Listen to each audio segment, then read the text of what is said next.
Bismillahirrahmanirrahim. Assalamualaikum warahmatullahi wabarakatuh.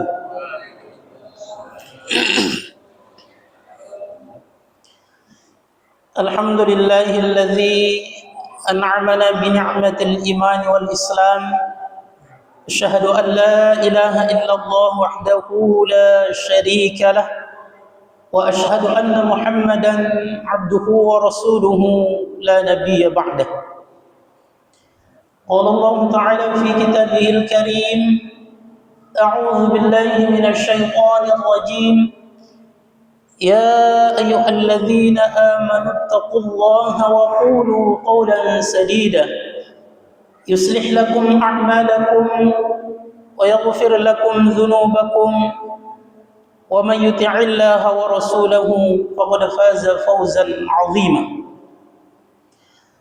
Wa qala an-nabiy sallallahu alaihi wasallam, man salaka tariqan yaltamisu fihi 'ilman sahalallahu lahu bihi tariqan ila al-jannah. Allahumma salli ala Muhammadin wa ala alihi wa sahbihi wa man tabi'ahum bi ihsanin ila yaumiddin, amma ba'd. Yang saya hormati segenap pengurus Masjid Al-Falah, yang mudah-mudahan pengurus dan jamaahnya diberikan keberkahan oleh Allah Subhanahu wa taala. Yang saya hormati jamaah bapak-bapak yang hadir di malam hari ini, yang insyaallah mudah-mudahan kita semua diberikan rahmat dan ampunan oleh Allah Subhanahu wa taala. Alhamdulillah, kita panjatkan puji serta rasa syukur kita kepada Allah Subhanahu wa taala. Malam hari ini kita masih diberikan begitu banyak nikmat oleh Allah Subhanahu wa taala. Di antaranya adalah nikmat iman, Islam, sehat, panjang umur, diberikan kemudahan, kesempatan untuk kita bisa melaksanakan kewajiban kita kepada Allah Subhanahu wa taala setelah kita salat maghrib secara berjamaah. Kemudian kita hadir sejenak di majelis ilmu ini. Mudah-mudahan kehadiran kita di majelis ilmu ini kelak akan menjadi perantara kita dimudahkan untuk masuknya surganya Allah Subhanahu wa taala. Man salaka tariqan, barang siapa yang menempuh satu perjalanan, kata Rasulullah, yaltamisu fihi ilman, yang di dalamnya dia mencari ilmu, sahalallahu lahu bihi tariqan ila jannah, maka Allah Subhanahu wa taala akan memudahkan baginya jalannya menuju ke surganya Allah Subhanahu wa taala.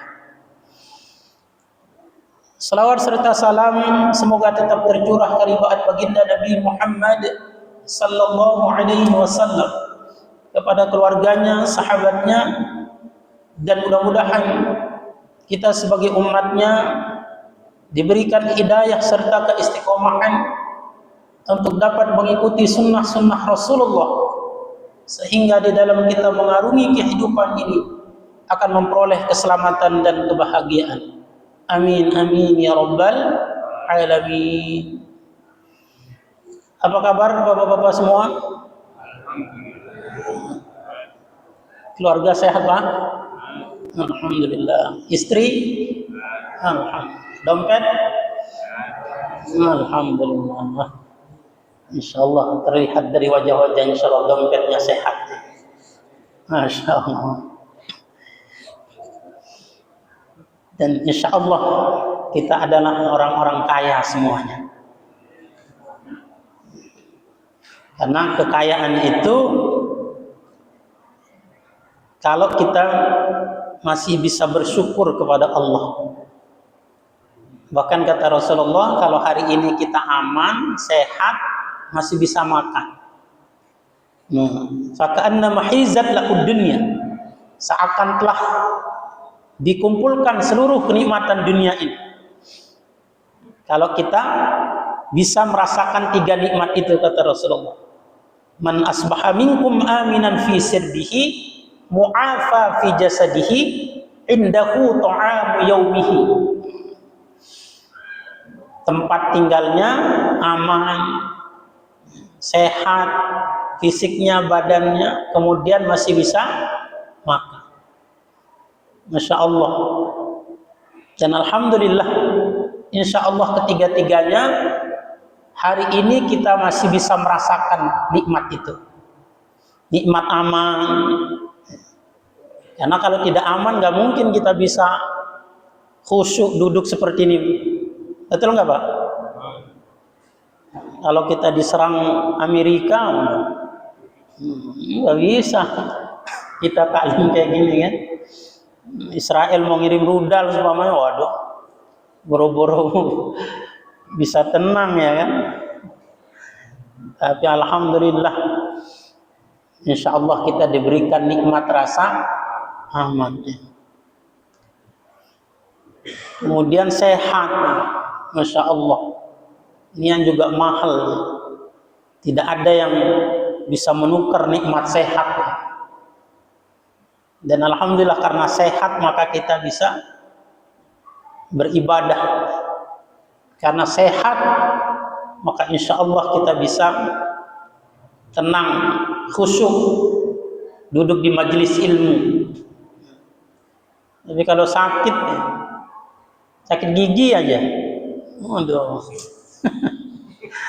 udah gigi lagi nyut-nyut gitu ya, boro-boro bisa datang ya kan. Dengar azan aja ngomel-ngomel nih. Nggak tahu orang lagi sakit gigi kata dia. Azannya kencang banget katanya. Ya azan emang harus kencang. Kalau nggak kencang itu namanya berbisik ya. Tapi alhamdulillah kita sehat. Wa indahu ta'amu yaumihi.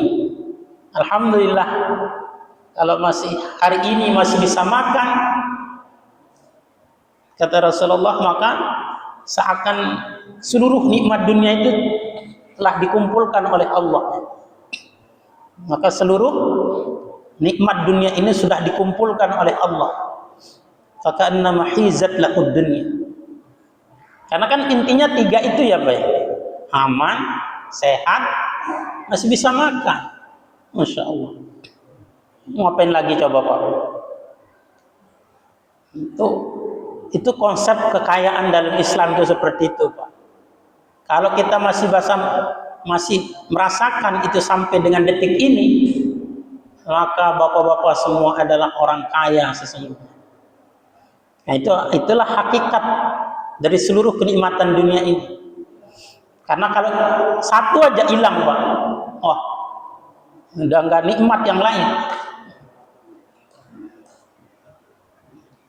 Dan satu lagi, kalau kita bisa ridho, kata Rasulullah, warda bima qasamallahu lak. Kalau kamu ridho dengan apa yang dibagikan oleh Allah, dengan apa yang diberikan oleh Allah, takun aghnan nas, maka kamu akan menjadi orang yang paling kaya. Kamu akan menjadi manusia yang paling kaya. Syaratnya apa Pak? Ridho. Ridho itu menerima dengan apa yang telah diberikan oleh Allah. Warda bima qasamallahu lak, dan ridho dengan apa yang telah dibagikan, yang telah dianugerahkan oleh Allah kepada kita. Takun aghnan nas, maka kamu akan menjadi manusia yang paling kaya. Karena sesungguhnya kekayaan itu adalah kalau kita sudah merasa cukup dan menerima. Tapi kalau merasa kurang Pak, mau kaya gimana pun akan masih tetap miskin. Betul nggak Pak? Itu orang yang korupsi itu orang miskin apa orang kaya Pak? Orang kaya itu, duitnya miliaran itu Pak, yang korupsi itu. Tapi karena tidak pernah ridho, dengan apa yang Allah berikan, kurang terus, ambil terus, merasa terus saja miskin. Maka itulah konsepnya dalam Islam itu, kata Rasulullah, kalau kita ridho aja dengan apa yang diberikan, maka itulah yang disebut dengan cukup dan kaya. Mungkin boleh jadi secara harta dia biasa, cukup. Mau naik haji cukup, mau beli mobil cukup, ya kan? Yang penting cukup ya Pak. Saya mah yang penting cukup aja Pak. Mau beli rumah cukup, gak usah kaya, yang penting cukup. Warda bima kasamallah, dan ridho itu konsep, itu kuncinya. Kalau kita sudah bisa ridho dengan apa yang Allah berikan, maka insya Allah kita akan mendapatkan hati yang kaya, rasa yang cukup. Tapi kalau tidak pernah ridho, ini yang akan membuat kita terus merasa kekurangan dan miskin. Bapak-bapak hadirin jamaah rahimakumullah, mudah-mudahan kita semua diberikan kecukupan oleh Allah Subhanahu wa taala. Amin amin ya rabbal alamin. Baik, pada malam hari ini kita akan lanjutkan kajian kitab Riyadhus Shalihin. Kita akan membahas tentang babus sidq. Babus sidq. Bab tentang jujur, yaitu as-sidq, kejujuran. Sebelumnya kita sudah bahas tentang ikhlas, taubat, dan sabar. Masya Allah. Itu kalau kita sudah bisa mengamalkan 3 itu aja Pak, subhanallah. Itu luar biasa, itu jamaah al-falah ya kan. Orangnya mukhlis, orangnya ikhlas, rajin bertaubat, sabar. Masya Allah. Terlihat dari wajah-wajahnya, insya Allah orang penyabar semua ini. Masya Allah. Ikhlas, taubat, sabar. Dan alhamdulillah kita harus memperbanyak taubat nih, mobil khusus di bulan Zulqa'dah ini, karena ini bulan-bulan haram ya, Ashhurul Hurum nih, Zulqa'dah, Zulhijjah, Muharram. Ini 3 bulan berturut-turut ini Pak, ini adalah Ashhurul Hurum ya, bulan-bulan haram, bulan-bulan mulia, bulan-bulan suci. Fala tazlimu fihinna anfusakum, kata Allah. Janganlah kamu menzalimi dirimu di dalam bulan-bulan haram itu. Artinya menzalimi diri sendiri itu maknanya adalah jangan berbuat dosa. Karena kalau kita berbuat dosa, maka yang akan mendapatkan akibatnya adalah diri kita. Yang akan sengsara adalah diri kita. Itu artinya kita berbuat zalim terhadap diri sendiri. Mungkin orang itu berbuat zalim terhadap orang lain biasanya, tapi ini masa kita tega berbuat zalim terhadap diri sendiri. Kalimat Al-Qur'annya itu subhanallah, diksi yang dipakai oleh Allah, fala tazlimu fihinna anfusakum. Allah tidak menyebutkan bahwa kalau kamu berada di bulan-bulan haram, maka kamu jangan berbuat zalim, jangan menzalimi orang lain.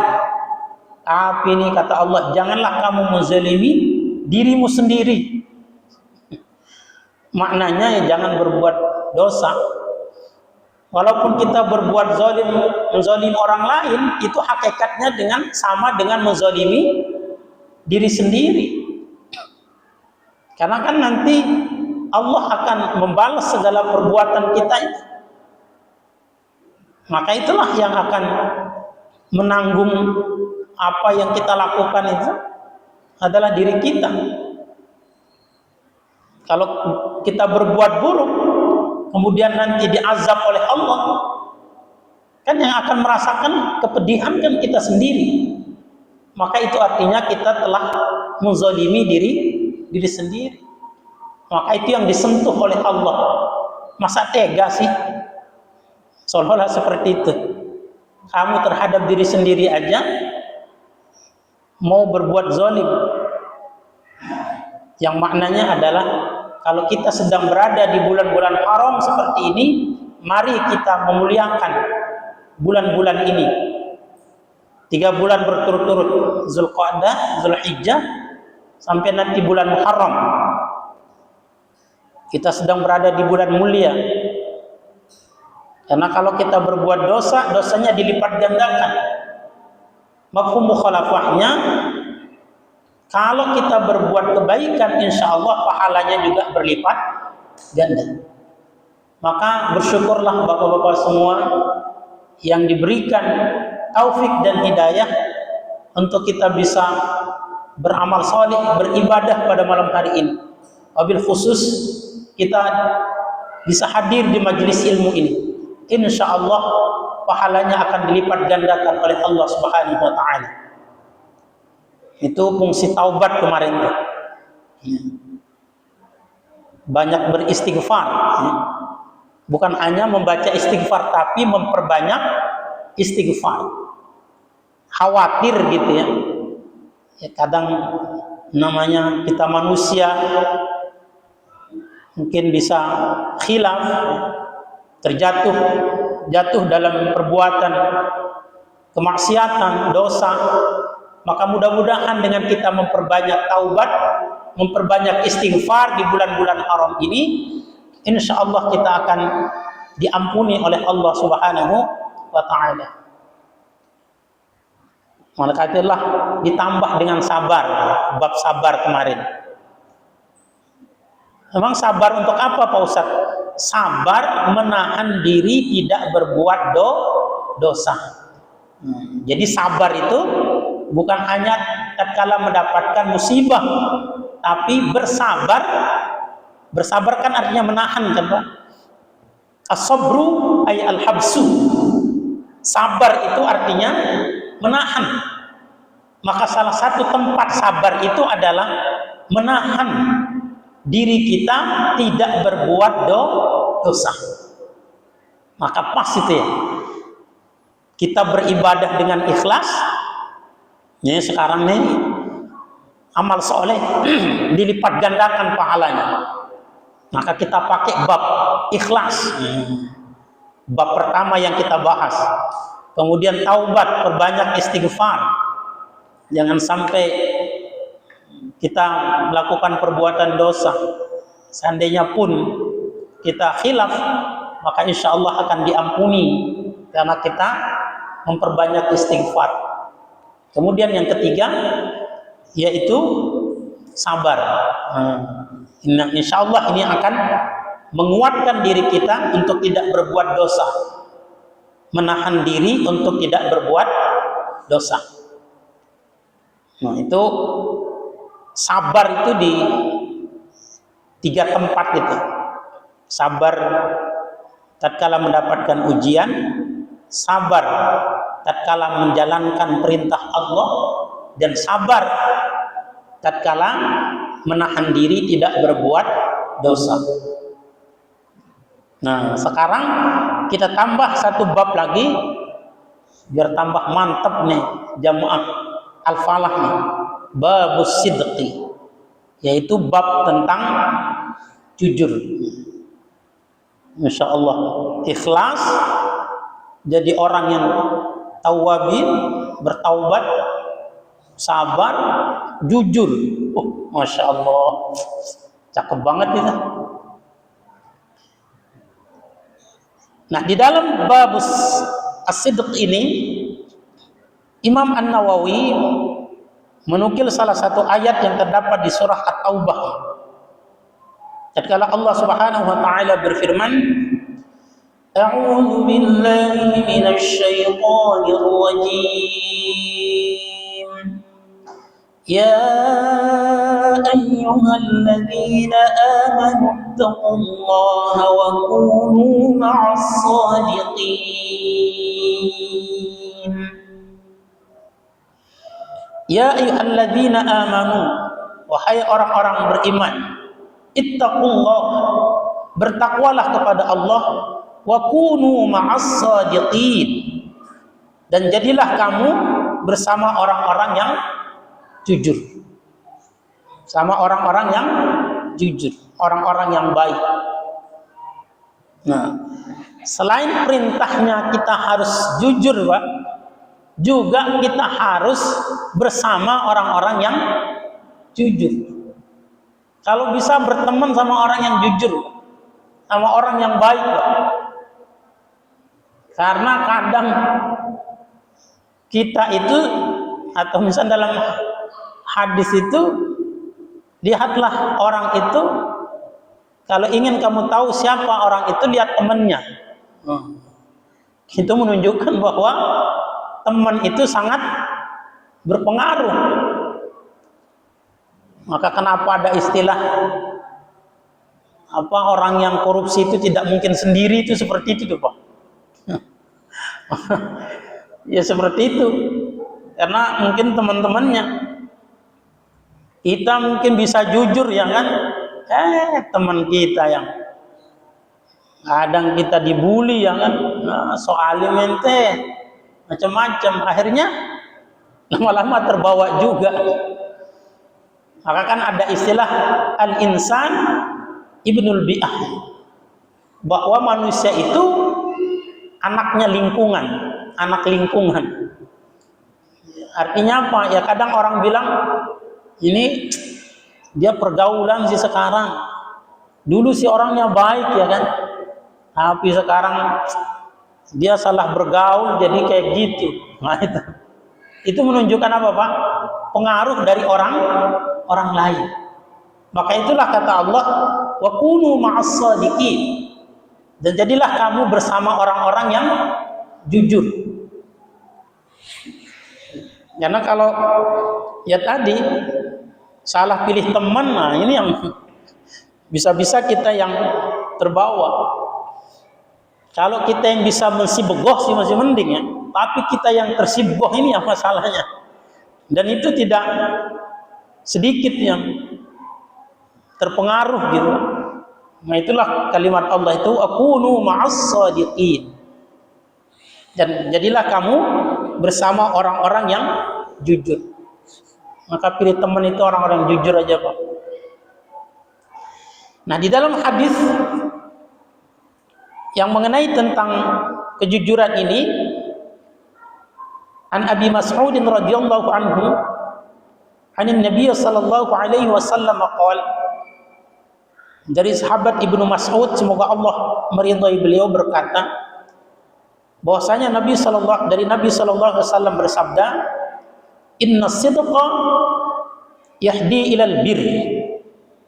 Kata Rasulullah, sesungguhnya kejujuran itu mengantarkan kepada kebaikan, atau mendatangkan atau menunjukkan kepada kebaikan. Maka insya Allah kalau kita jujur, Pak, ini yang akan menjadi hidayah, menjadi petunjuk, atau menjadi pembimbing kita mendapatkan kebaikan. Maka tidak akan pernah, atau tidak ada salahnya kalau kita sudah jujur. Tidak ada salahnya kalau kita sudah jujur. Yahdi ilal bir, wa innal birra yahdi ilal jannah. Dan sesungguhnya kebaikan itu insya Allah akan mengantarkan kepada surga. Subhanallah. Berawal dari apa, Pak? Jujur. Jujur ini maksudnya kayak gimana, Pak?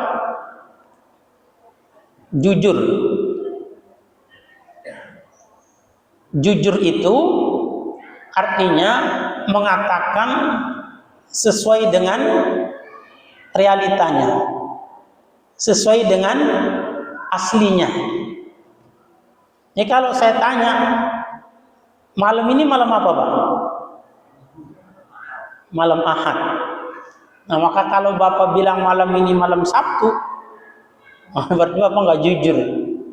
Karena mengatakan tidak sesuai dengan realitanya. Malam ini malam Ahad. Maka kalau Bapak bilang malam Senin, nah, berarti nggak jujur. Nah, itu gambaran mana yang kadzib gitu, atau yang lawan dari jujur itu adalah bohong. Itu berbohong itu yaitu mengatakan sesuatu yang tidak sesuai dengan realitanya. Itu artinya kejujuran, ya, mengatakan sesuatu sesuai dengan realitanya, sesuai dengan aslinya. Kalau malam hari ini kita ditanya malam apa, ya malam Ahad, nah itu jujur namanya. Dan insya Allah kalau kita sudah menjadi orang yang jujur, Pak, ini yang akan menunjukkan jalan kita kepada kebaikan.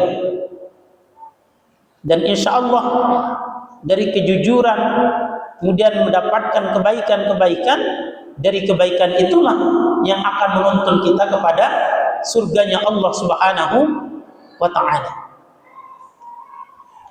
Wa innar rajula la yasduqu hatta yuktaba 'indallahi siddiqan. Dan sesungguhnya orang yang jujur itu, Pak, dan dia terus berusaha untuk bisa menjadi orang yang jujur sampai nanti di sisi Allah Subhanahu wa ta'ala dia akan dicatat menjadi orang yang jujur.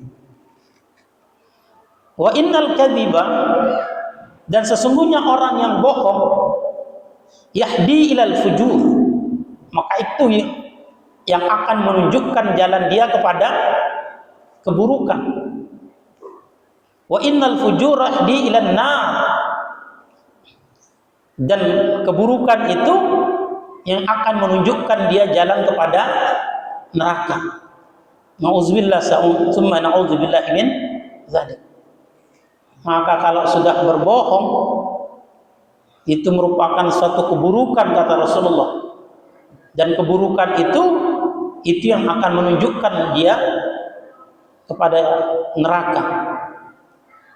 Wa innar rajula la yakdzibu hatta yuktaba 'indallahi kadzaban.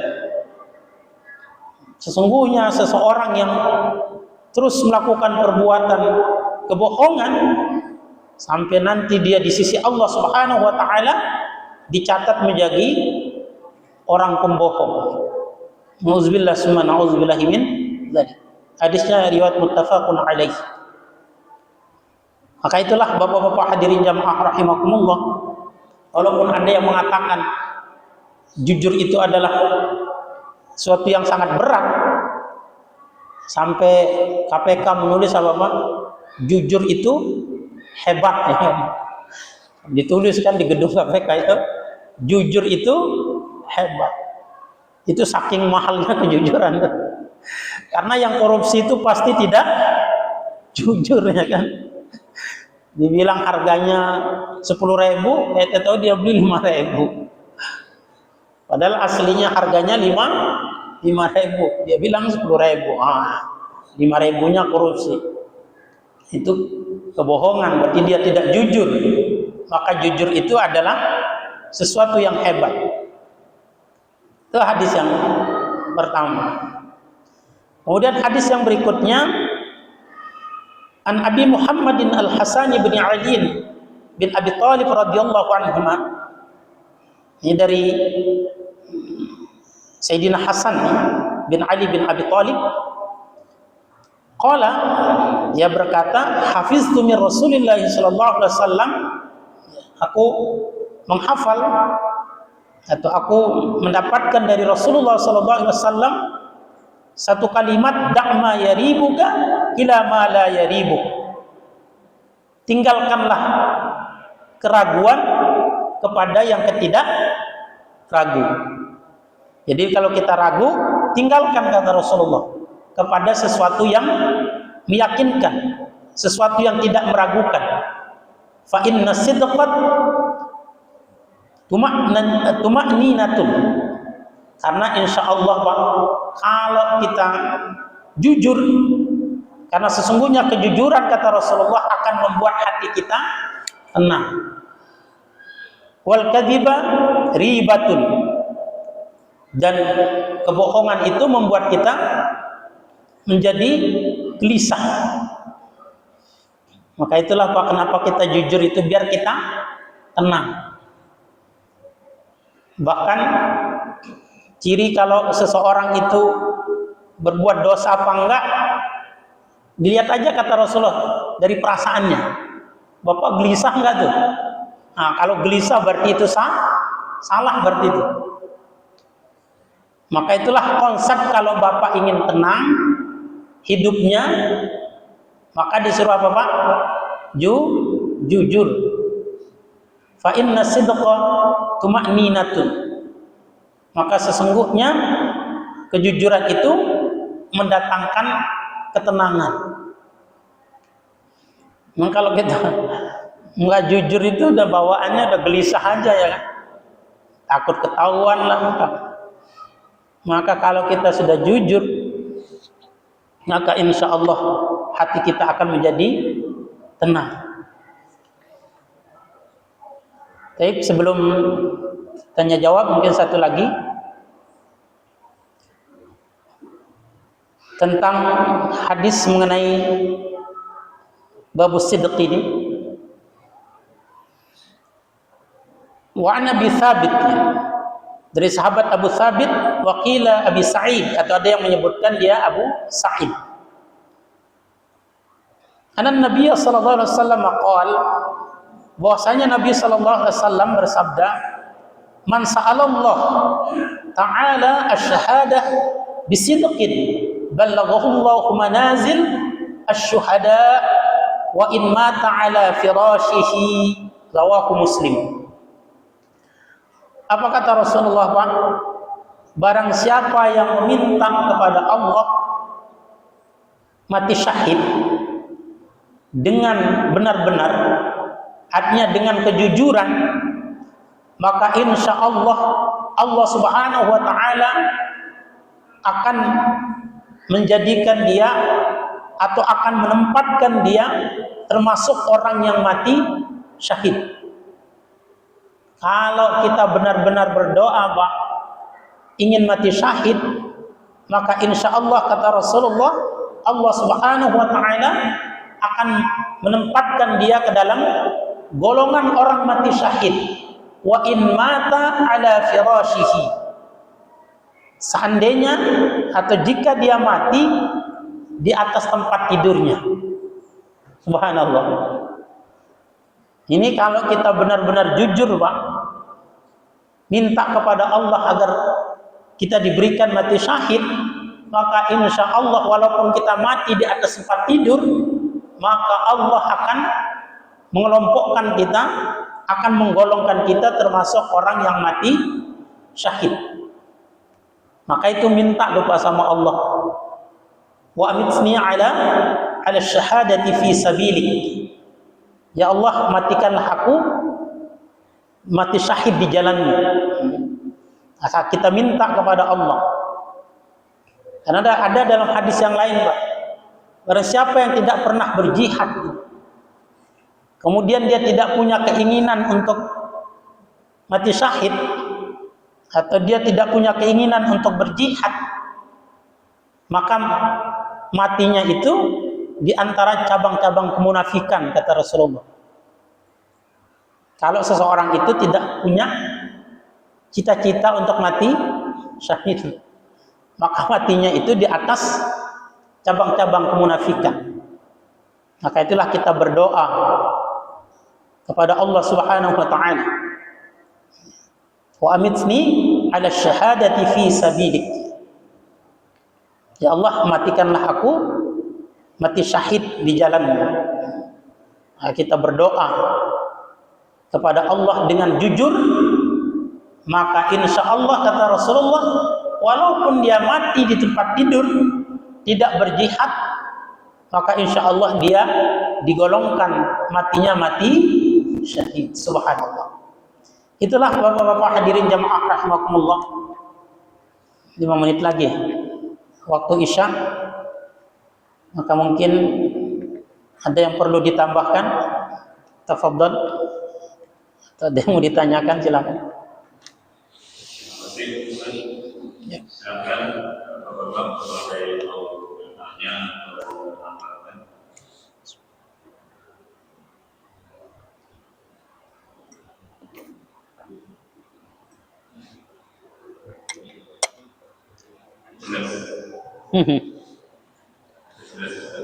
Jelas ya? Jelas apa bingung? Bingung saking beratnya untuk bisa jujur ya kan? Kalau jujur sama istrinya, waduh repot ini. Tadi dapat duit 1 juta, bilangnya 300 ya kan? Ini nggak jujur ya kan? Ya, tadi jujur itu maka katakan sebenarnya walaupun itu pahit gitu ya. Banyak memang motivasi-motivasi gitu ya agar kita bisa jujur itu. Ya itu salah satunya sampai KPK bilang jujur itu hebat gitu ya. Katakan walaupun itu pahit, katakan yang sebenarnya walaupun itu pahit gitu ya. Motivasi-motivasi biar bisa jujur gitu ya. Karena tadi di antara mungkin kesimpulan yang bisa kita dapatkan, maka insya Allah salah satu wasilah terbaik untuk kita bisa mendapatkan surga adalah dengan menjadi orang yang as-sidq, menjadi orang yang jujur. Dan insya Allah kalau kita sudah jujur maka kita akan mendapatkan ketenangan. Nah itu intinya. Insya Allah hidupnya baik, hidupnya tenang, matinya masuk surga. Masya Allah, itu luar biasa. Kurang apa coba Pak? Fadilah kejujuran ya kan? Atau bahkan tadi kan, hidupnya insya Allah baik, hatinya tenang, matinya digolongkan mati syahid, nanti di akhirat dia masuk surga. Nah, itu tadi kalau seseorang itu minta untuk mati dalam keadaan mati syahid. Kalau di doa Rabitah wa mitha ala syahadati fi sabilik. Maka matikanlah hanya itu kembali kepada jiwanya. Agar jiwanya diwafatkan dalam keadaan mati syahid. Itu salah satu fadilah keutamaan menjadi orang yang jujur. Tapi ya begitu, sebagaimana kata Allah, wa kunu ma'as shadiqin.